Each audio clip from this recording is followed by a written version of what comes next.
Hey guys, I'm the Burke and I do things, and today's video is going to be a tag video.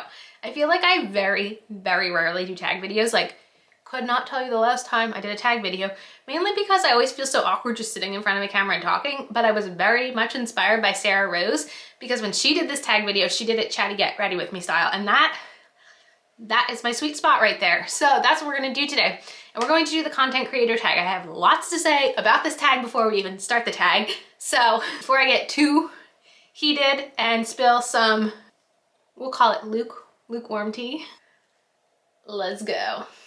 So before I start this tag, I want to talk about the creators of the content creator tag, and that is Sarah from Better Off Red and Kate from Kate the Great Beauty. I did talk about Sarah in my true crime chatty get ready with me that I did maybe 2 months ago now, but she has great true crime content. Hers is called Crew Crime, and she sits down, does her makeup, talks about a very terrible story typically, and she just has a great personality and sense of humor. And if you're really into spooky things, especially around like Halloween time, she does awesome Halloween makeup looks, and the quality of those videos is A+, let me tell you.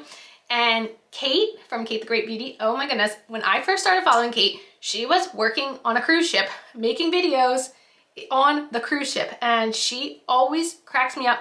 She has great taste in makeup, like she does lots of lives. She's just a very enjoyable person to watch. So I really would recommend, if you have not ever followed either of these creators, to definitely go and check them out. And I just don't understand. So if you're not familiar, Manny MUA and Laura Lee both did this tag on their podcast channel. And I remember actually like seeing it show up in my feed. I hadn't clicked on it, but I saw it pop up, and my first thought was, how cool is that Kate and Sarah are getting that type of recognition all the way to like the top of the gurus, to then find out that they didn't even credit them was like, whoa, that's not cool. Because everyone I've seen that has done this challenge has credited Kate and Sarah. So it would have been very easy to find out. And as I'm filming this on May 1st, I checked their video description, I checked their pinned comments, nothing has led to them correcting their error and tagging them, which, you know, I feel like ignorance is not bliss in this situation, because their entire comment section on that video is people saying tag the creators and literally adding Sarah and Kate. So that does not sit well with me. It's not hard to tag a creator. It's not hard to acknowledge when someone creates something, and you know, they should know that in their place in the beauty community, how valuable it is sharing smaller creators with their audience. So that did not sit right with me at all. So now I will finally start going through these questions. There are quite a few questions, so let's get started. Okay, the first question is, how do you feel about the term influencer, and do you feel you are one? I don't really have a problem with the word influencer. I feel like society more so has an issue with influencer, because like, it's like a joke, like, oh, you're just an influencer, you're just an influencer. And I don't feel like influencer necessarily means always telling people to buy things. I feel like influencing is a lot deeper than just like buy. I feel like influencing is a lot of like sharing ideas, sharing your thoughts, sharing recommendations. I mean, like, I feel like the term influence has taken a negative connotation, but the overall concept of influencing does not have to be a negative. It's only negative if you choose to do it that way, if you know what I mean. So I don't look at it as a negative. I mean, even when I do recommend things to you guys, like, I feel like we are at a point in our, don't think relationship's the word, but where like, I'm not just like shoving everything down your face. Like, I feel like I would hope it comes through that I am very genuine when I say that I genuinely like things. The next question is, how did you decide to become a content creator? So I don't know if I've ever actually shared this, but I did not start off on YouTube. I started off with Instagram, and I did not start off as Things by the Burke. I always had like, I've had like a personal Instagram. I haven't used it in years and years, but I had a personal Instagram that I started in 2012. And then I started my non-personal Instagram in 2017, and it was called Glam by the Burke. Oh yeah, Glam by the Burke. Can't make that up. At that point, I was maybe posting a couple makeup looks, but Mainly I was just taking pictures of like makeup products and posting them. Like it really wasn't anything that glam.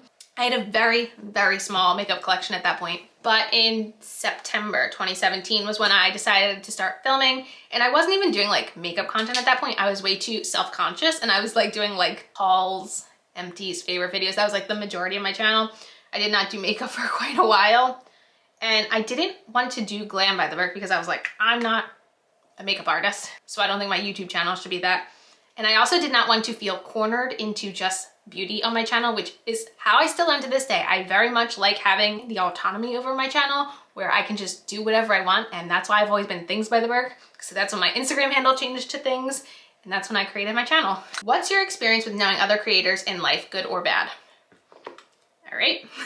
I would say 99% of my interaction has been good. I do have one bad story, which I can share. So I have met a handful of creators because in 2019 I did go to Ipsy Creator Day in New York City, and I met Samantha March, I met Kelly Gooch, I met Angelica Nyquist, I met Makeup Molly, I met Ashley Clady, she was still creating content back then, I met Jen Loves Reviews, Jen Loves now. I didn't meet Karen Harris, but we officially met through DMs back then, because we went on different days. I think that's the majority of who I met. And let me tell you something, that was one of the most enjoyable nights of my entire life. Just being able to spend time and hang out with those women, it was amazing. I mean, like, I remember I went back to my hotel room with Scott and I just cried when I got there because I just had such an amazing time just being and with them and just like hanging out, it was so nice. Now, I can tell you that I mean, I do have a whole story time that I can post right here about my full experience, but when I first got there, I went alone and I was so close to leaving because before I bumped into Kelly and Samantha, I was completely alone and I was just feeling so out of place and just like I did not belong because, I mean, everyone was around me, like just like posing and taking pictures and like very like in your head, when you think of like a stereotypical influencer, like that's what it was like. I felt like I was trapped with all these people that I did not belong around and I was freaking out. And then I ran into Sam and Kelly and they kind of like saved me. However, there was one person who I don't even remember her name. I don't remember her name, but I could tell that she eyed me up and down by my follower count because she was always like very standoffish if I would like talk to her, and she was very clinging on to other creators.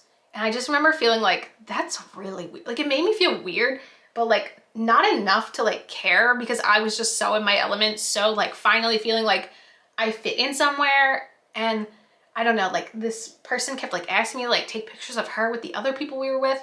And I just remember being like I didn't care because like I wasn't there to have my pictures taken with people there. I was there to like make connections and like talk to people. So it was weird. And like, honestly, like I don't even know if this person still creates content. Like I don't know anything about her. I just remember being like, how, like, it was just so obvious to me that she was like leeching on to people.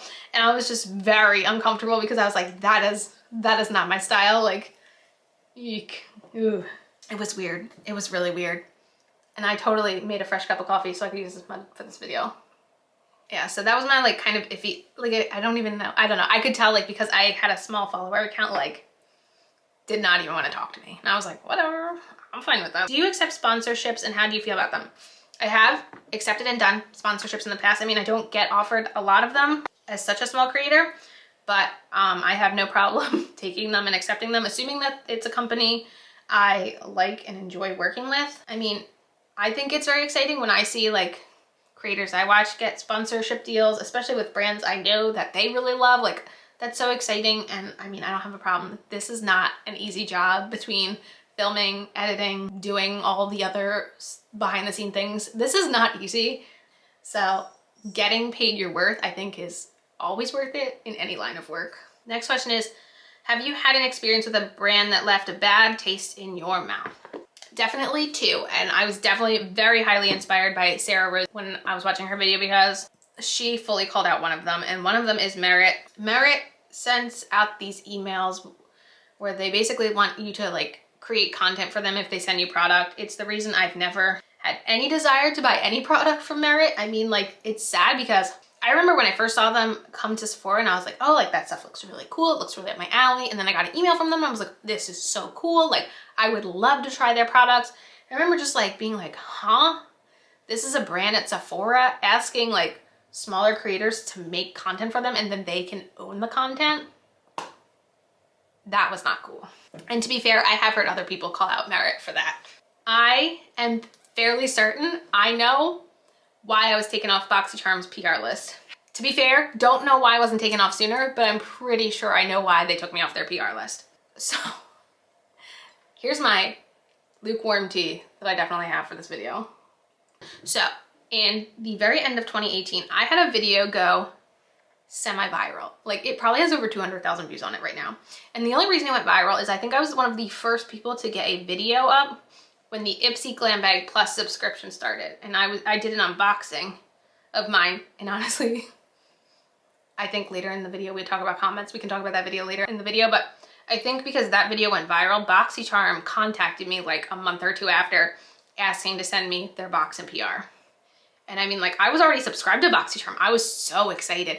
And I loved that because at that point, both BoxyCharm and Ipsy Glam Bag Plus were $25 a month. And I was like, this is so exciting. I was already filming Ipsy versus BoxyCharm, but then I could do Ipsy versus BoxyCharm versus a PR'd BoxyCharm. And I was just like, this is so cool. Like for me, it was like all about the little science and like, it was just fun. And I really enjoyed doing it. And after about a year being on BoxyCharm's PR list, I was like, you know what? Financially, like I need to cut some costs on my channel and I don't need to be unboxing 2 boxes every single month. So I did disclose in every single unboxing, I pay for Ipsy, BoxyCharm's PR. But then at some point, I forget when, it must have been at some point in, was it 2020? It must have been at some point in 2020. Maybe it was 2019, but I think it was 2020. I realized the emails we would get every month from BoxyCharm changed. Like usually I would get some sort of email that was like, oh, your box is on the way, look out for it. Okay. To the point where like every month it was like some sort of a thing where you had to like fill out, and it made it seem like if I made a video unboxing the PR box, like they would own the content. I don't know. I never understood what it was and I refused to ever fill it out because I did not like it. However, they kept sending me boxes. But the difference was before I had like a referral link. Like if you wanted to buy through my referral link, I made a commission. But once they changed it and I wasn't filling out that information, I no longer had a referral link. So if you ever like bought the box at that point, because I was liking it in my videos, I wasn't making a commission or anything. So it got really weird. And like for over a year, they kept sending me the box, but I wasn't filling out that form. And I wasn't getting my own referral link. So I'm pretty sure they like probably went through their files and they were like, who wasn't actually making us any money? And they were like, oh, she doesn't even fill out the form. Kick her off. So there's my Boxy tea. It's not necessarily like a bad brand experience. It's just like kind of shady practices and ugh. But I feel like nobody would be super surprised to find out BoxyCharm is kind of shady. So there's my lukewarm tea. Let's do the next one. How do you deal with negative comments? Now, I very rarely get negative comments. I have a unbelievably kind subscriber base who are unbelievably kind to me. That time I went semi-viral is probably the most negative comments I received. For a while, people would go back to that video and leave negative comments. And basically the comments were, you're such a negative person. People in the subscription box world can be very passionate about the boxes they like. And if you don't say how amazing a box is for the value that you're getting, they get very offended. A lot of the times I'm either very whatever, or if somebody is being like too hostile, I just block them. I remember one time someone like watched that video, got very angry, and then just started going through all of my unboxings, just attacking everyone, being like, you're so negative, you are still negative. And I was just like, block. Like that's the majority of my negative comments are just like that type of like, oh, you're so negative, you're so negative. And I'm like, I don't know what you want me to say to that. Sometimes I get very funny mean comments. Like the other day when I posted that video and I talked about my experience getting scabies, someone was like, that's the devil or something. And I was like, that's hilarious. I'm leaving that there because if you're gonna put that out in the world, I'm leaving that out in the world. But overall, like I don't get a lot of negative comments. If anything is like to the point where it's like offending me or making me that uncomfortable, I just block. But like I said, I don't really experience that much negativity in my comments. What's your biggest pet peeve when it comes to comments?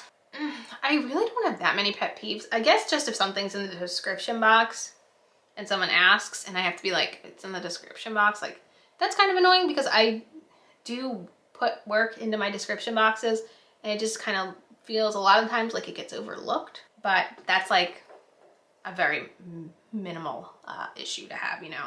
What is your favorite part of being a content creator? Making content. I will say that my brain has more space for all the content that I want to create than I physically am able to create. And I feel like that's where I'm always like so sad, is like I always am like, oh, that would be such a good idea. Oh, that would be such a good idea. But like I only have so many hours a week to work on YouTube, and it's one of the reasons I've gotten more frequent at vlogging, because I genuinely enjoy vlogging and it feels like it's one of those places where I can maybe like fit in a little bit more than I would be able to, because I don't have to worry about sitting down and getting the lighting right and having a script. Not that I always have scripts ready, but you know, just like having everything ready and set up, and I can just like throw it into a little quick segment of a vlog. And like I feel like I've gotten a bit better at vlogging, and I feel like my brain has more ideas than I'm just able to sit down and create. But I love creating. I don't love editing as much, honestly, because editing takes a lot of time versus creating does not take as much time as editing. What's your least favorite part of being a content creator? Oh, editing. Like I said, I'm not like a very talented editor. Like I'm fully self-taught. I don't really have any background in editing at all. It really makes me wish I had the wherewithal back when to have taken some sort of class, maybe in college as an elective, rather than maybe something else I took as an elective, because I wish I was better at editing. But like I said, I only have so much time. I have a kid who doesn't sleep, so my availability for sitting down and editing is like, how quickly can I get this done? Do you edit your own content, and if so, do you enjoy it? I don't hate it. Like I wouldn't say I flat out hate it. Like sometimes when I'm working on something that I'm really passionate about, I really enjoy it. And I would honestly say I enjoy editing my vlogs a lot more than I enjoy editing something like this, because this is me sitting down and talking and I have to listen to myself talk. It's not my favorite hobby, is listening to myself. I really like doing my vlogs because sometimes I'm like, I know that I like filmed something where I had like a vision and I'm like putting that vision together, whether it be like a montage of something or like it's me like showing you something that I've like kind of discovered in my everyday life. I mean like my vlogs are very all over the place. Sometimes I'm doing hauls. It's a perfect example of like something like I don't necessarily have time to do a full sit down video of a haul, but I'm like, okay, well, I can just include it into my vlog this week. So I actually have been very much enjoying editing my vlogs. It's more so just like having to sit down and edit something like this where it's just having to listen to my voice the entire time. Where do you draw the line in regard to sharing on social media? I am very cautious with things like Phoebe. I don't fully shield Phoebe from my channel and my social media, but I do not, like if I'm vlogging and if she starts like getting upset about something, like I cut it. Like I don't keep that in. I make sure to make her the priority, not the content the priority. I do keep, you know, things with Scott private. I let it be his decision if he wants to make things vocal. A perfect example is in January, he had like a medical emergency and one day he was helping me with a vlog portion and he said he wanted to talk about it then. So I let him tell that story. So like I kind of let him choose what he wants to put out there. Same thing with like my family. Like you will never see really my family vlogged. Sometimes you might see Scott's family. It's just a matter of what people are comfortable with. And I know my family isn't, versus Scott's is a little bit more open to that. So I just kind of respect other people's boundaries, just like you should in any everyday life, I guess. Name one thing you wish you knew when you were starting out. I wish I kind of realized how everyone who does this type of work are all very similarly a little bit like shy, I guess, because I was always very nervous to like reach out to people and contact people, because I feel like there was a point, I don't really get these comments anymore, but there was like a point where all of my comments in my comment section were like, hey, come check out my channel. And I didn't want to be like that. So I was very nervous to like contact people through their DMs and talk to them. So I wish I had known that like it's okay to reach out and talk to people through DMs and like have a conversation, because it's not the same as commenting on someone's video like, hey, come check out my channel, blah, blah, blah. Like I wish I had made friendships earlier in my YouTube journey, but I have made lots of friends behind the scene and I appreciate every single one of them. My camera is overheating, so I'm gonna do my winged eyeliner and then I'll be back. Let's keep on chugging through these prompts before my battery overheats again. Let's see. Is there any change you'd like to make to your content in the future? Honestly, yes. I mean, I guess for me with my channel, I always wanted to see my content evolving and growing. Like, I'm not doing the same content I was doing 4 years ago, right? Yeah, 4 years ago. I just feel like naturally as a human, you want to grow and change. And like, I make content about being a mom now. I wasn't making that 3+ years ago, you know? I just feel like I want my content to focus on me and what point my life is at, and just that always felt the most organic to me, is just making my channel about me and not necessarily about a thing. AKA things, once again. What company collab is your dream?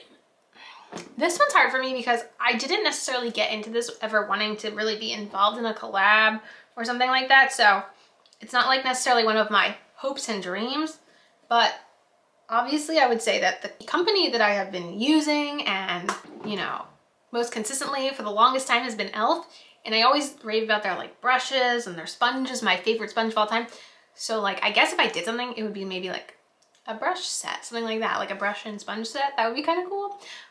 But I always said if I did some sort of collab, I would want it to have some sort of like a charitable donation sort of aspect to it, because that's just something that's important to me. So that is kind of where I would see myself going, but I don't ever see a collab happening, so don't get your hopes up. What other creator do you admire / want to work with? This one's hard too, because I feel like there isn't like a specific creator that I've always like longed to work with. Like, I have in the past done like a few like, you know, collab videos with creators, but as far as like somebody who I really admire, and I feel like especially over the last couple years of my life, it's been Jessica Braun. I don't necessarily think we necessarily have the same exact style, the same aesthetic like that, but the way she was able to go from like creating beauty content to then like becoming a mom and like dealing with like postpartum depression and stuff, and like kind of like, I feel like her work like ethic changed, but it changed for like the better. And like, she has like her husband's channel and he does like all the family vlogging and stuff, but like they're not a family vlogging channel. I don't know, like I really admire the way they do things and like their vlogging. And I mean, like, it's to the point where it's like a channel where like me, Scott, and Phoebe will sit down and watch one of their Disney vlogs together. Like, it's something where we as a family have bonded, especially like their Vlogmas vlogs. Like, I feel like that aspect of like how she's gone on to create content as a mom, but also like still do the beauty side of it. I really admire her work ethic. That's kind of how I feel about this question. It's not necessarily like there's somebody I've always wanted to work with, but I really admire her work ethic as a person. What kind of content do you hate? I feel like there's not a lot of content that I absolutely hate, but I feel like I stopped following a lot of the bigger gurus, so to speak, at the point where I realized like their content wasn't really like, I don't know if salvageable is the word, but like it was just like challenges, PR unboxings, clickbaity stuff. Like, it was always just like the same thing on repeat that they knew were gonna get them views. Instead of having like a realness to them, it always just felt like, oh, here's the latest challenge, and here's all the PR I got. It was like, it started sitting with me the wrong way, and I just kind of unsubscribed to a lot of channels because of that. Oh, I have one question left and I'm not even done my makeup. How about that? Have you ever had to deal with cancel culture, and if so, how? I haven't, and I really don't see myself ever having to. I don't really think I could see something that I would do or say that would wind up getting me canceled. I don't necessarily vocally like cancel people either. I just feel like, I've said this before and I say this about people, about brands, I feel like any publicity is publicity, whether it's positive or negative, and I just feel like drawing attention to anyone or anything, just, it's not what I want to do on this channel. I want this channel to not be about, you know, that kind of stuff. So I just, if I don't like somebody, I don't talk about somebody. If I don't like a company, I don't talk about that company. That's more so what I like to focus on, is the people and things and products that I like. Obviously, like, not liking a product though, that's a little different. Okay, so done my makeup, done the tag, pretty sure I hit all the questions. Please make sure to go stop by and check out Sarah and Kate's channel. Also check out other Sarah. So there's two Sarahs, Sarah from Better Off Red, and then Sarah Rose, who inspired me to do this chatty get ready with me style. Make sure to check out her channel. Her channel is very conscious consumerism based. She does a lot of really good makeup reviews, a lot of like skincare videos, project pans, empties. She has a lot of really good drugstore recommendations. She also really likes cats and has some pretty cute ones. So we love cats over here. But yeah, that is it for this tag. Let me know, do you guys like watching tags? Like I said, I don't do them too often, so let me know what you think. And yeah, that is it for this video. As usual, thanks for stopping by my channel. If you're new here, click the subscribe button and ring that bell for notifications. I have my Instagram down below. Give it a follow, and I'll see you in the next video. Bye, guys!